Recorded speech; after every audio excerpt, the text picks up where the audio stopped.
अस्सलाम वालेकुम जी, कैसे हैं सब लोग? आप सब ठीक होंगे। आज हम 10th क्लास की केमिस्ट्री चैप्टर 16 का टॉपिक देखेंगे। 16.9 electrolysis of A concentrated aqueous solution of metal halides. अब हम लोगों ने इलेक्ट्रोलिसिस का मतलब होता है आयंस का अलहदा हो जाना। अगर हम लोग बैटरी देते हैं तो कैथोड्स के ऊपर आयंस का जाकर डिपॉजिट हो जाना, इकट्ठे हो जाना। कंसंट्रेटेड एक्वस सॉल्यूशन लेंगे, हम लोगों ने आइडिया दिया था मैंने आपको डाइल्यूट और कंसंट्रेटेड का। डाइल्यूट का मैंने कहा था फॉर एग्जांपल अगर आप कोई साल्ट लेते हैं जैसे मेटल हैलाइड में कोई सोडियम क्लोराइड ले लेती हूँ, अगर मैं थोड़ी सी मिकदार उसके पानी में हल करूंगी तो वो उसका डाइल्यूट सॉल्यूशन होगा।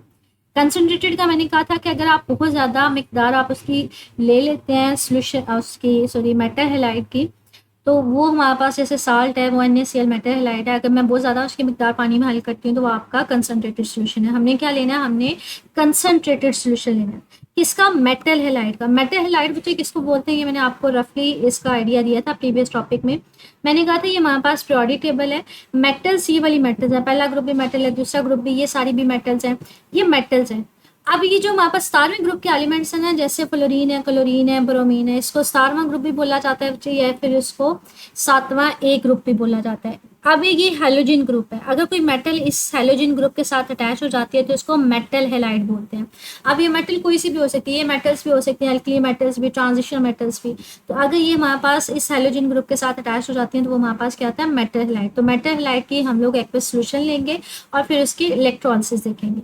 अब किस तरह से हमारे पास इलेक्ट्रोलिसिस आएगी वो तो स्टार्ट करते हैं। इसको कहते हैं if the concentrated aqueous solution of the metal halide are electrolysed the hydrogen ion are discharged at the cathode if the metal is present higher than the hydrogen in electrochemical series।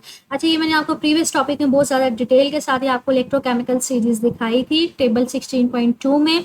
मैंने कहा था यहाँ पे इस table में जो ऊपर वाली सारी की सारी मेटल्स है ना बच्चे, ये आराम से इलेक्ट्रॉन अपना लूज कर देती हैं, इलेक्ट्रॉन दे देती हैं आराम से। इसके मुकाबले में जो नीचे वाली मेटल्स है ना, ये इलेक्ट्रॉन लेना पसंद करती हैं। तो हाइड्रोजन के मुकाबले में जो ऊपर वाली मेटल्स होती हैं वो इलेक्ट्रॉन अपना दे देती हैं, वो जल्दी इलेक्ट्रॉन लेती नहीं है। जैसे सोडियम हो गई, लिथियम हो गई, पोटाशियम हो गई, ये इलेक्ट्रॉन देना पसंद करेंगी, जल्दी इलेक्ट्रॉन एक्सेप्ट नहीं करती। और जो नीचे वाली मेटल्स होती हैं इलेक्ट्रॉन हमारे पास यूजली लेती हैं। कहते हैं अगर मैं कोई ऐसी मेटल हैलाइड लेती हूँ, जैसे NaCl का मैं सोल्यूशन ले लेती हूँ। NaCl का यहाँ पे देखिए आपको डायग्राम में सोल्यूशन भी दिखाया हुआ है। NaCl का अगर मैं एक्वस सोल्यूशन लेती हूँ तो हमारे पास क्या है उस केस में लाइक ये देखिए प्रीवियस लेक्चर में ना हमने इलेक्ट्रोलिसिस देखी थी मेटल हैलाइड की ही, लेकिन यहाँ पे हमने कौन सा मेटल हैलाइड लिया था? हमने सोडियम क्लोराइड लिया था। जब उसको पानी में हल करते हैं ना तो बच्चे हमारे पास एक तो सोडियम के आयंस आ जाते हैं और एक क्लोरीन के आयंस आ जाते हैं। इसी तरह से पानी के भी आयंस होंगे, हमारे पास हाइड्रोजन आयन भी आएंगे और हाइड्रोक्सिल आयन भी आएंगे।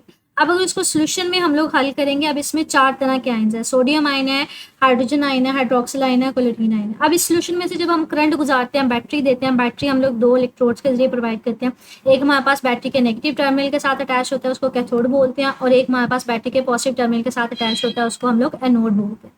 अब यहाँ पे देखिए बच्चे कहते हैं हमारे पास कैथोड पे ना 2 तरह के आयन जाएंगे पॉजिटिव आयन, एक तो सोडियम आयन जाएगा और दूसरा हमारे पास हाइड्रोजन आयन जाएगा। तो यहाँ पे कहते हैं अगर इलेक्ट्रोकेमिकल सीरीज में ये मेरे पास ये वाली जो मेटल है, अगर वो ऊपर वाली मेटल है, जैसे ये देखिए ये ऊपर कहीं मेटल मौजूद है, फिर क्या होगा? फिर ये वाली मेटल जाके यहाँ पे इकट्ठी नहीं होगी, सोडियम जाके डिपॉजिट नहीं होगी, बल्कि क्या होगी? हाइड्रोजन आयन जाके यहाँ पे इलेक्ट्रॉन ले लेंगे, क्योंकि सोडियम जो है वो जल्दी इलेक्ट्रॉन लेती नहीं है, बल्कि ये देना पसंद करती है। तो ये यहाँ पे जाके हाइड्रोजन जाएगा इसके ऊपर कैथोड पे, वहाँ पे इलेक्ट्रॉन लेगा और वहाँ पर डिपॉजिट होना शुरू हो जाएगा। तो वो यहाँ पे इस पैराग्राफ में इसी चीज़ को बता रहा है कि अगर कोई मेटल जो है वो हाइड्रोजन से ऊपर मौजूद है तो वो क्या करेगी? फिर उस केस में हाइड्रोजन आयन जाके डिपॉजिट होगा, हमारे पास मेटल डिपॉजिट नहीं होगी। For example the electrolysis of the concentrated aqueous solution of sodium chloride, वो मैंने आपको ऑलरेडी इस डायग्राम से क्लियरली बता दिए। प्रीवियस टॉपिक में हम इसको डिटेल में कर चुके हैं कि अगर आप NaCl का एक्वस सॉल्यूशन लेते हैं तो उस केस में सोडियम और अगर हाइड्रोजन इसके ऊपर जाएंगे तो सोडियम डिपॉजिट नहीं होगी, उसके मुकाबले में हाइड्रोजन यहाँ से इलेक्ट्रॉन लेगी और डिपॉजिट होना शुरू हो जाएगी, यहाँ पे हाइड्रोजन गैस बनना शुरू हो जाएगी। ठीक है, कहते हैं however for less reactive metals like copper और silver the metal ion are discharge, कि अगर हमारे पास कोई ऐसी मेटल होगी जो हमारे पास हाइड्रोजन से नीचे मौजूद हो, फिर ये क्या होगा? मैंने कहा था ये इलेक्ट्रॉन ले लेती हैं, ये इलेक्ट्रॉन लेना पसंद करती हैं। तो इस केस में अगर हमारे पास कोई ऐसा सोल्यूशन है जिसमें कॉपर को हमने पानी में हल किया, जैसे कॉपर क्लोराइड है, तो क्या होगा? कहते हैं उस केस में क्या होगा कि हमारे पास इसमें कॉपर के आयंस भी होंगे, क्लोरीन के आयंस भी होंगे, इसी तरह से पानी के आयंस भी होंगे। अब यहाँ पे हमारे पास 2 तरह के आयंस जाएंगे, कॉपर के आयंस भी जाएंगे कैथोड की तरफ, और हमारे पास जो पॉजिटिव आयंस है वो दोनों जाएंगे, हाइड्रोजन भी जाएंगे। लेकिन अब इन दोनों के मुकाबले में जो कॉपर है वो जल्दी इलेक्ट्रॉन एक्सेप्ट करेगी नेगेटिव से, तो वो यहाँ पे जाके डिपॉजिट होना शुरू हो जाएगी। तो यहाँ पे कहते हैं वहाँ पे जाके क्या होना शुरू हो जाएगी, वो मेटल जाके डिपॉजिट होना शुरू हो जाएगी। तो ओवरऑल हमारे पास सेक्शंस कौन से होंगे एनोड और कैथोड के ऊपर, वो बता कि हमारे पास जो कैथोड है उसके ऊपर मेटल भी जाके डिपॉजिट हो सकती है, हाइड्रोजन भी डिपॉजिट हो सकती है।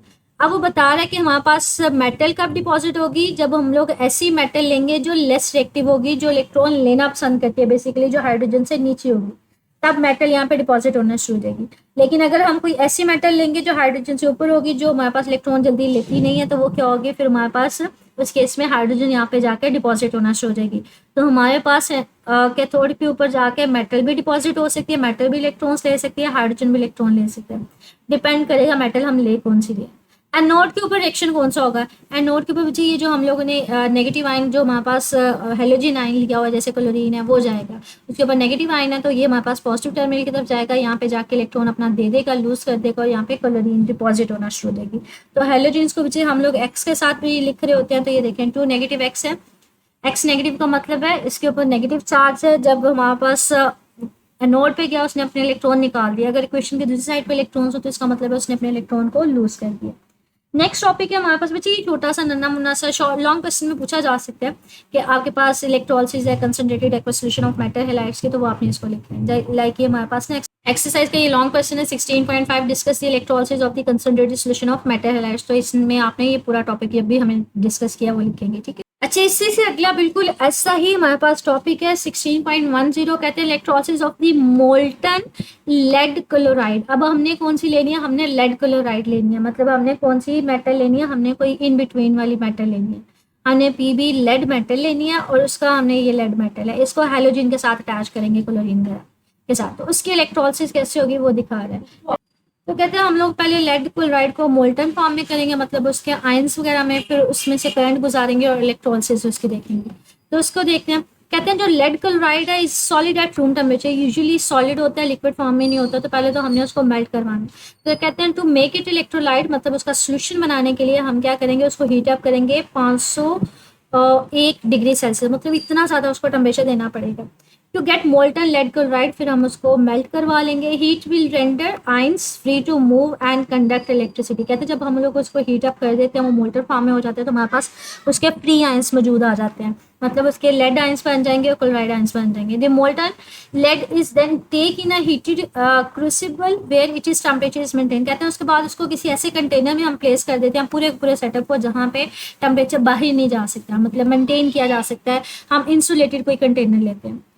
कहते हैं फिर हम लोग 2 इलेक्ट्रोड्स लेंगे जिसके जरिए हम लोग इलेक्ट्रिसिटी को प्रोवाइड करेंगे। वो इलेक्ट्रोड यूजुअली हम लोग ग्रेफाइट या प्लैटिनम के लेते हैं। उसके जरिए हम क्या करते हैं, उसकी आयनाइजेशन देखेंगे, मतलब इलेक्ट्रोलिसिस देखेंगे। जब उसको हीट अप करेंगे, जो लेड आयन है उसके ऊपर पॉजिटिव चार्ज होता है बच्चे, वो कैथोड की तरफ जाएगा, और जो हमारे पास दूसरा है जो क्लोराइड आयन है वो किसकी तरफ जाएगा, वो एनोड की तरफ जाएगा। तो क्लोराइड आयन जो है हमारे पास माइग्रेट करेगा टुवर्ड्स ही एनोड।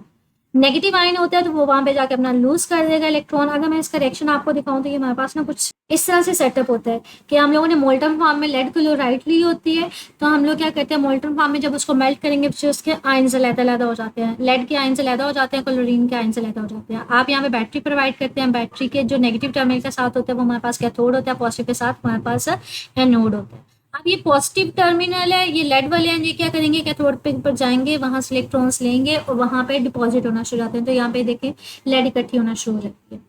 और जो क्लोरीन आयन है वो हमारे पास क्या होंगे, उसके ऊपर नेगेटिव चार्ज होगा, वो एनोड के पास जाएंगे, उसको अपना इलेक्ट्रॉन दे देंगे, तो यहाँ पे क्लोरीन गैस बनना शुरू हो जाएगी। तो ये बेसिकली इसमें रिएक्शन हो रहा होता है। तो कैथोड के ऊपर क्या जा रहा होता है कि लेड जाएगा इसके पास, वहाँ पे इलेक्ट्रॉन लेगा, कैथोड के ऊपर नेगेटिव चार्ज होता है ना, इसके ऊपर पॉजिटिव है, तो यहाँ से इलेक्ट्रॉन वो लेगा, इलेक्ट्रॉन लेगा तो वो लेड में कन्वर्ट होना शुरू हो जाएगा और यहाँ पे लेड इकट्ठी होना शुरू हो जाएगी। क्लोरीन इसके पास जाएगा, क्लोरीन एनोड के ऊपर जाएगा, तो वहां से अपने इलेक्ट्रॉन निकाल देगा। यहाँ पे क्वेश्चन की दूसरी साइड पे इलेक्ट्रॉन्स अगर लिखे हो तो इसका मतलब उसने अपने इलेक्ट्रॉन लूज कर दिए, तो यहाँ पे ये नॉर्मल क्लोरीन गैस बनना शुरू हो जाएगी। तो वो यहाँ पे इसी रिएक्शन को दिखा रहा है कि हमारे पास रिएक्शन में होगा क्या, कैथोड पे क्या होगा कि लेड इलेक्ट्रॉन्स को लेगा और लेड बनती जाएगी। एनोड पे क्या होगा, हमारे पास क्लोरीन होगी, वो अपने इलेक्ट्रॉन निकाल देगी, तो वो हमारे पास उसकी क्लोरीन गैस बनती जाएगी। ये हम लोगों ने ना ऑक्सीडेशन रिडक्शन का कंसेप्ट पढ़ा था। ऑक्सीडेशन मैंने आपको डिफाइन की थी, मैंने कहा था ऑक्सीडेशन किसको बोलते हैं, जिसमें हमारे पास बेसिकली क्या हो रहा है कि कोई भी आइटम जो है जब वो अपना इलेक्ट्रॉन जो है वो लूज कर देता है, मतलब हमारे पास लाइक ये मैंने आपको डिफाइन किया था कि अगर कोई एटम अपने इलेक्ट्रॉन्स निकाल देता है तो इसका मतलब होता है ऑक्सीडेशन हो रही है, अगर कोई एटम इलेक्ट्रॉन ले रहा होता है तो इसका मतलब है उसकी रिडक्शन हो रही है।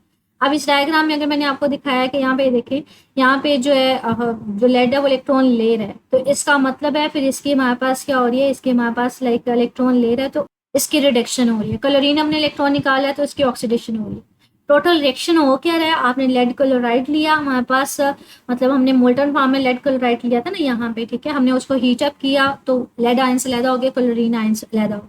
तो रिजल्टेंट में हमारे पास क्या बन रहा है, रिजल्टेंट में हमारे पास एक तो लेड बन रही है और दूसरी हमारे पास क्या बन रही है, क्लोरीन गैस बन रही है, ठीक है। तो ये भी लॉन्ग क्वेश्चन पूछा जा सकता है, electrolysis of the molten lead chloride. Complete याद करेंगे बच्चे इसको। मजीद कुछ पूछना हो कमेंट सेक्शन में पूछ लीजिएगा। ओके, अल्लाह हाफिज।